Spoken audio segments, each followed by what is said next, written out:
demi hari. Terima kasih Tuhan Yesus yang baik. Hanya di dalam nama Tuhan kami berdoa. Haleluya.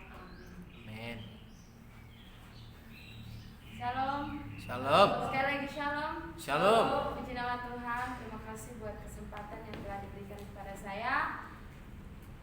Saya mau bertanya kepada teman-teman semuanya.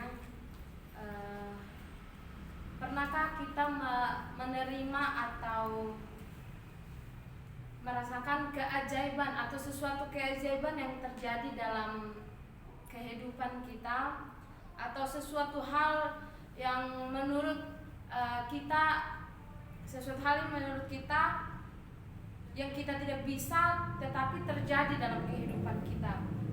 Langsung saja mari kita belajar bersama-sama kebenaran firman Tuhan pada sore hari ini. Kita buka kitab kita yang terambil dalam Yohanes 2 ayat 1 sampai 11. Jika sudah mendapatkan, katakan amin. Mari kita baca bersama-sama. Saya ayatnya yang ke Yohanes 2 ayat 1 sampai 11. Saya akan membacakan ayat 1 dan teman-teman akan membacakan ayatnya yang kedua dan begitu sampai seterusnya. Perkawinan di Kana. Pada hari ketiga ada perkawinan di Kana yang di Galilea dan ibu Yesus ada di situ. Yesus dan murid-muridnya diundang juga ke perkawinan itu. Ketika mereka kekurangan anggur, ibu Yesus berkata kepadanya, mereka kehabisan anggur. Kata Yesus kepadanya, mau apakah engkau daripadaku, ibu? Saatku belum tiba. Tetapi ibu Yesus berkata kepada pelayan-pelayan, apa yang dikatakan kepadamu, buatlah itu. Di situ ada 6 tempayan yang disediakan untuk pembasuhan menurut adat orang Yahudi. Masing-masing isinya 2-3 buyung. Yesus berkata kepada pelayan-pelayan itu, isilah tempayan-tempayan itu penuh dengan air. Dan mereka pun mengisinya sampai penuh. Lalu kata Yesus kepada mereka, sekarang cobalah dan bawalah kepada pemimpin pesta. Lalu mereka pun membawanya. Setelah pemimpin pesta itu mengecap air yang telah menjadi anggur itu, dan ia tidak tahu dari mana datangnya, tetapi pelayan-pelayan yang mencedok air itu mengetahuinya, ia memanggil mempelai laki-laki Dan berkata kepadanya, setiap orang menghidangkan anggur yang baik dahulu, dan sesudah orang puas minum, barulah yang kurang baik. Akan tetapi engkau menyimpan anggur yang baik sampai sekarang. Hal itu dibuat Yesus di Kana yang di Galilea sebagai yang pertama dari tanda-tandanya, dan dengan itu ia telah menyatakan kemuliaannya dan murid-muridnya percaya kepadanya. Amin. Buat pembacaan kebenaran firman Tuhan.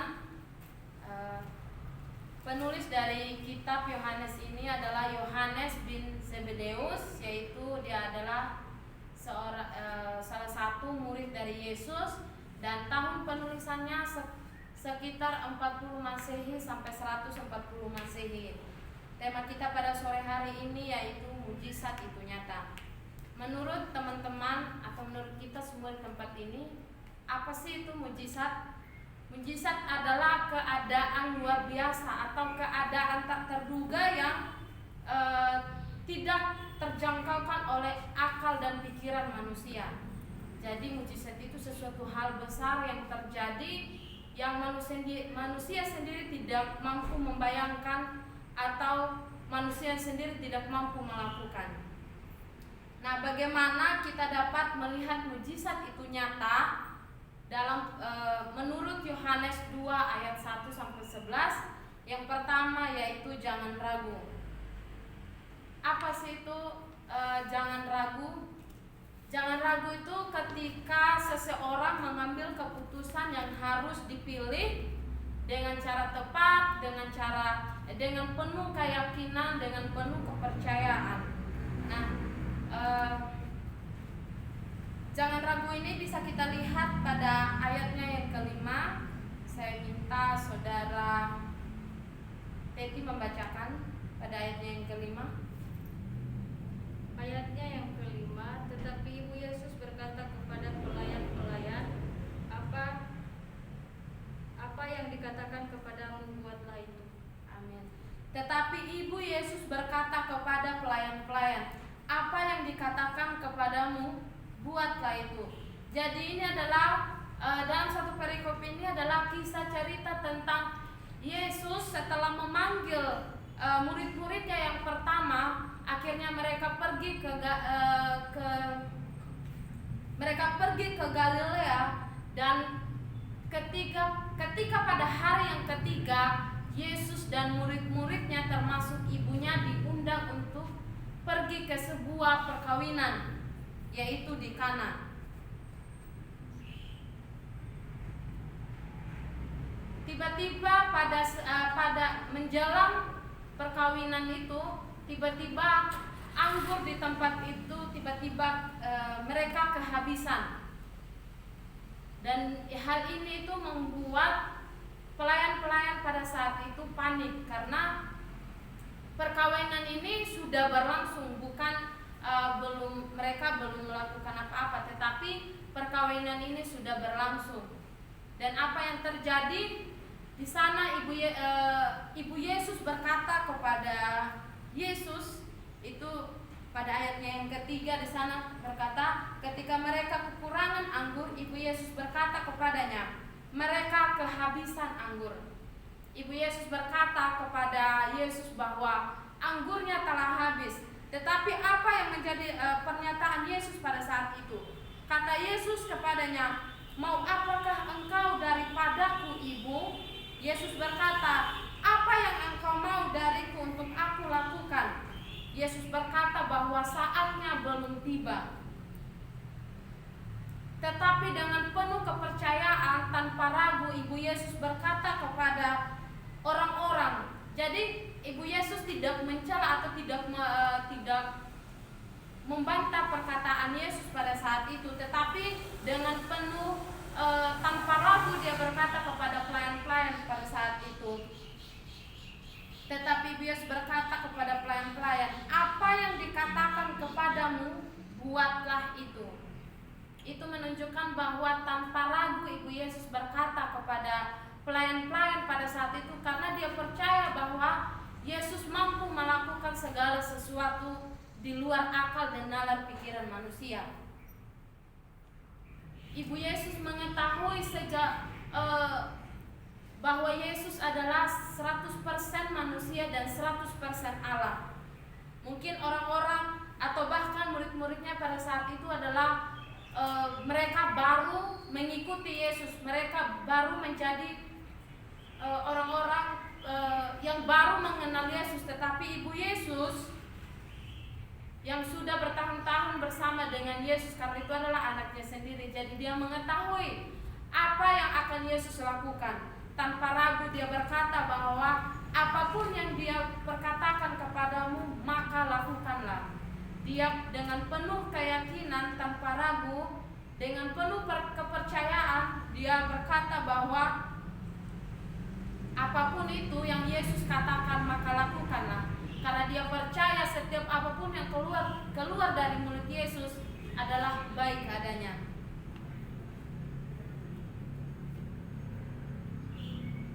Kita masuk pada poin yang kedua, yaitu menyatakan dan melakukan.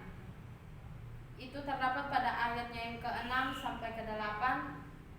Di situ para pelayan-pelayan apakah sudah mengenal Yesus? Apakah mereka percaya bahwa Yesus dapat melakukan mujizat? Apakah waktu itu mereka mengenal apakah Yesus itu adalah Tuhan? Apakah mereka yakin dan percaya bahwa Yesus pada saat itu adalah juru selamat, atau orang yang dapat melakukan mujizat tanpa mereka ketahui? Yesus hanyalah orang pendatang. Yesus hanyalah hanya sebagai tamu pada saat itu, karena mereka pun diundang. Tetapi mengapa para pelayan-pelayan dapat percaya begitu saja kepada Yesus? Apa yang membuat mereka itu langsung percaya? Logikanya seperti ini. Apa mungkinkah orang baru yang tiba-tiba masuk dalam kehidupan seseorang dengan excitednya, dengan penuh keyakinan, dia langsung percaya?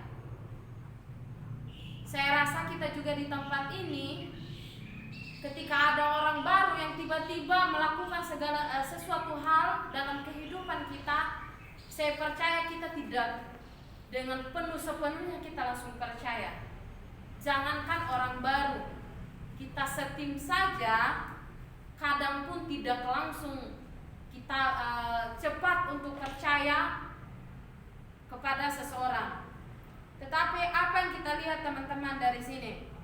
Mereka menyatakan dan mereka melakukan apa yang Yesus katakan. Ibu Yesus yaitu Maria menyatakan bahwa apapun yang Yesus katakan, lakukanlah.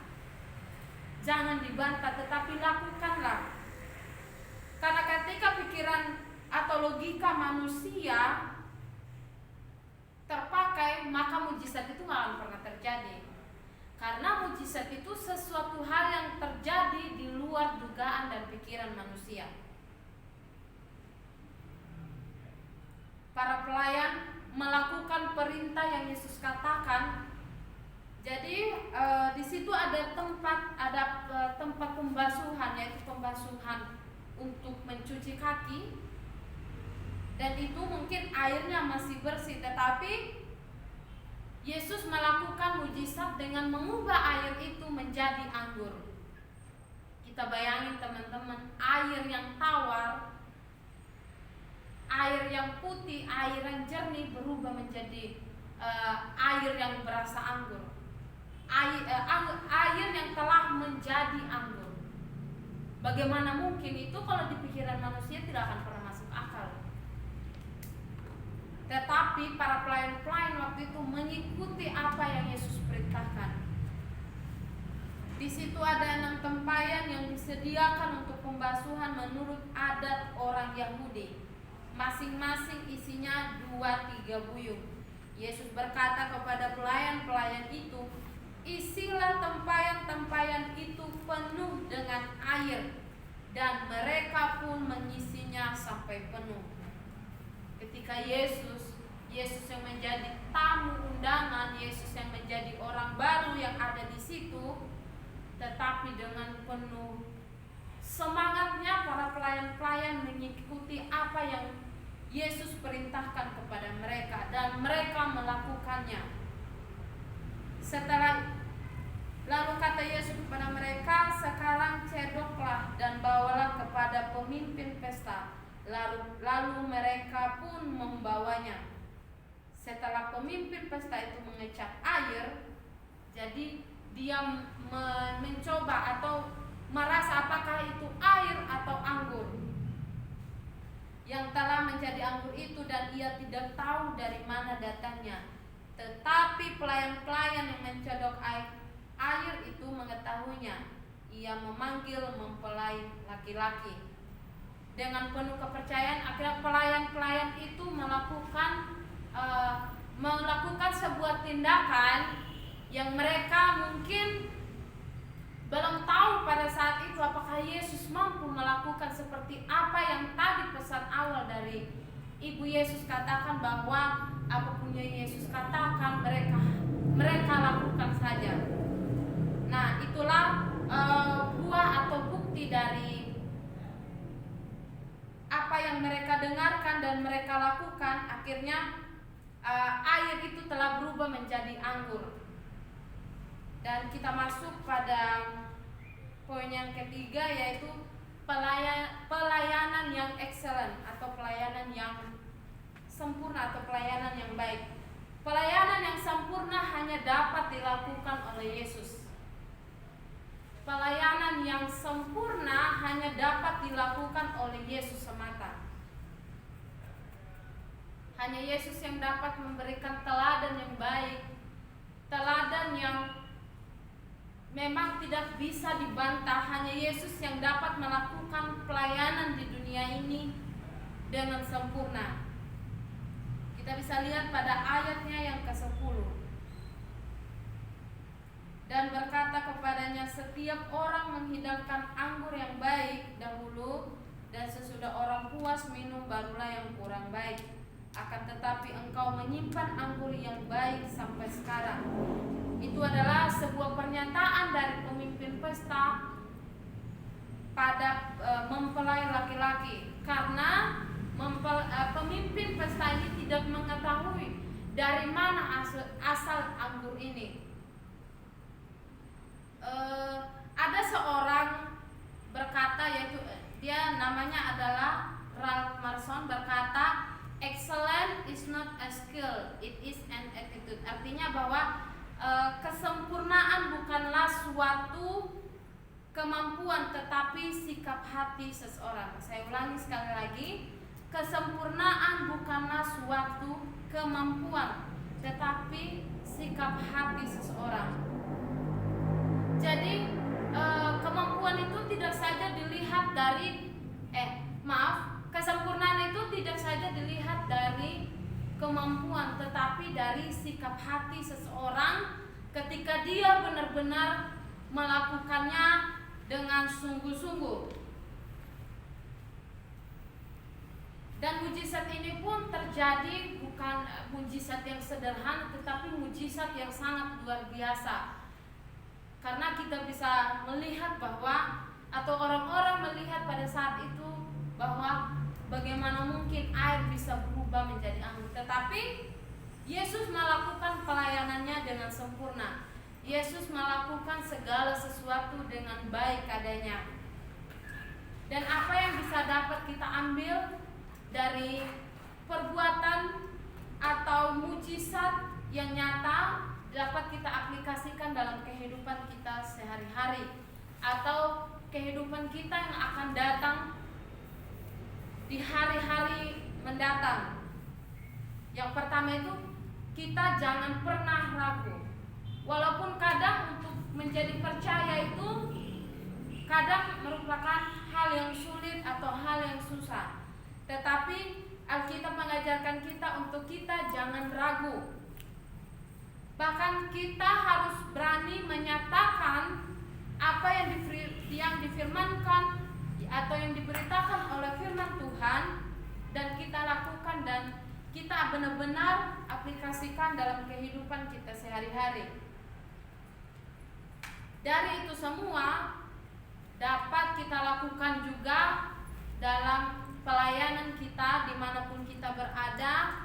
Mari kita belajar untuk memberikan pelayanan yang baik, walaupun tidak sampai sesempurna yang Yesus lakukan, tetapi mari kita mengikuti sesuai dengan anjuran firman Tuhan. Kita melakukan pelayanan kita sebaik mungkin, dan itu kiranya dapat menolong, dapat memberkati kita apapun yang akan kita hadapi ke depannya. Amin buat kebenaran firman Tuhan.